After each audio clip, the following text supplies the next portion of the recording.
Welcome to the Folktale Project. This is Dan Schulz. Today's story brings us back to a Native American legends and our favorite trickster, Iktomi. This is Iktomi's Blanket. Alone within his teepee sat Iktomi. The sun was but a handsbreadth from the western edge of land. "Those bad gray wolves, they ate up all my nice fat ducks," muttered he, rocking his body to and fro. He was cuddling the evil memory he bore those hungry wolves. At last, he ceased to sway his body backward and forward, but sat still and stiff as a stone image. "Oh, I'll go to Inyan, the great-grandfather, and pray for food," he exclaimed. At once, he hurried forth from his teepee and, with his blanket over one shoulder, drew nigh to a huge rock on a hillside. With half-crouching, half-running strides, he fell upon Inyan with outspread hands. "Grandfather, pity me. I'm hungry. I'm starving. Give me food. Great-grandfather, give me meat to eat," he cried. All the while he stroked and caressed the face of the great stone god. The all-powerful Great Spirit, who makes the trees and grass, can hear the voice of those who pray in many varied ways. The hearing of Inyan, the large hard stone, was the one most sought after. He was the great-grandfather, for he had sat upon the hillside many seasons. He had seen the prairie put on a snow-white blanket, and then change it for a bright green robe more than 1,000 times. Still unaffected by the myriad moons, he rested on the everlasting hill, listening to the prayers of Indian warriors. Before the finding of the magic arrow, he had sat there. Now, as Iktomi prayed and wept before the great-grandfather, the sky in the west was red like a glowing face. The sunset poured a soft, mellow light upon the huge gray stone and the solitary figure beside it. It was the smile of the Great Spirit upon the grandfather and the wayward child. The prayer was heard. Iktomi knew it. "Now, grandfather, accept my offering. 'Tis all I have," said Iktomi, as he spread his half-worn blanket upon Inyan's cold shoulders. Then Iktomi, happy with the smile of the sunset sky, followed a footpath leading toward a thicketed ravine.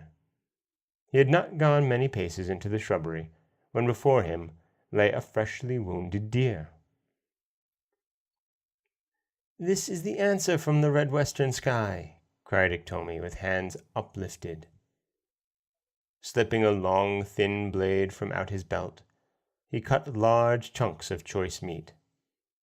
Sharpening some willow sticks, he planted them in a woodpile he had ready to kindle. On these stakes he meant to roast the venison. While he was rubbing briskly 2 long sticks to start a fire, the sun in the west fell out of the sky below the edge of land. Twilight was over all. Iktomi felt the cold night air upon his bare neck and shoulders. "Oh!" he shivered as he wiped his knife on the grass. Tucking it in a beaded case hanging from his belt, Iktomi stood erect, looking about. He shivered again. "Oh, I am cold. I wish I had my blanket," whispered he, hovering above the pile of dry sticks and the sharp stakes round it. Suddenly he paused, and dropped his hands to his sides. "The old great-grandfather does not feel the cold as I do. He does not need my old blanket as I do. I wish I had not given it to him. Oh, I think I'll run up there and take it back," said he, pointing his long chin toward the large gray stone.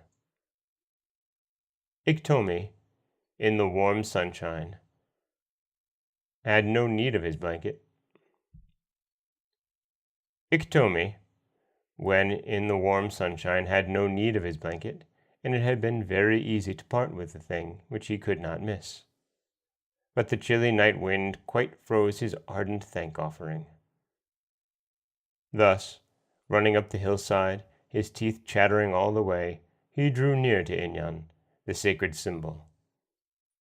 Seizing one corner of the half-worn blanket, Iktomi pulled it off with a jerk.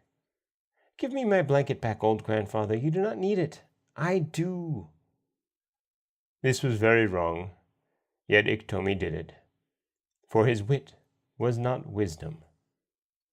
Drawing the blanket tight over his shoulders, he descended the hill with hurrying feet. He was soon upon the edge of the ravine. A young moon, like a bright bent bow, climbed up from the southwest horizon a little way into the sky. In this pale light, Iktomi stood motionless as a ghost amid the thicket. His wood pile was not yet kindled. His pointed stakes were still bare as he had left them. But where was the deer? The venison he had felt warm in his hands a moment ago. It was gone. Only the dry rib bones lay on the ground like giant fingers from an open grave. Iktomi was troubled.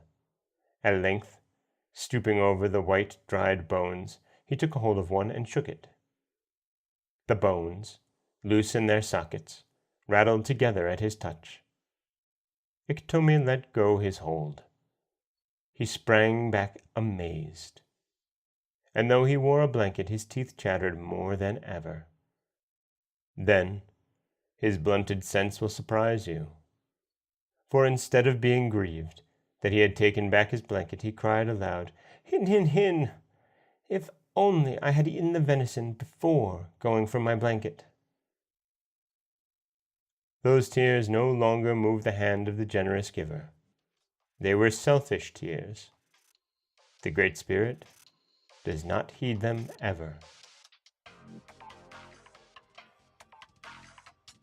And that is the story of Iktomi's blanket. A trickster and, at times, a bit of a fool. And I feel like much of the Iktomi stories can be summed up by, this was very wrong, yet Iktomi did it, for his wit was not wisdom. And yet, we'll still read them, because Iktomi is, quite frankly, one of my favorite characters. This is Dan Scholes for the Folktale Project. Don't forget that you can subscribe to the podcast on Apple Podcasts, Stitcher, Google Play, Overcast, anywhere that you like to get your podcasts. You can also follow us on Twitter at Folktale Project. You can find us on Auto Radio, TuneIn Radio, and iHeartRadio. And you can always head over to folktaleproject.com, where you'll find a new story waiting for you every weekday morning. Thanks for listening.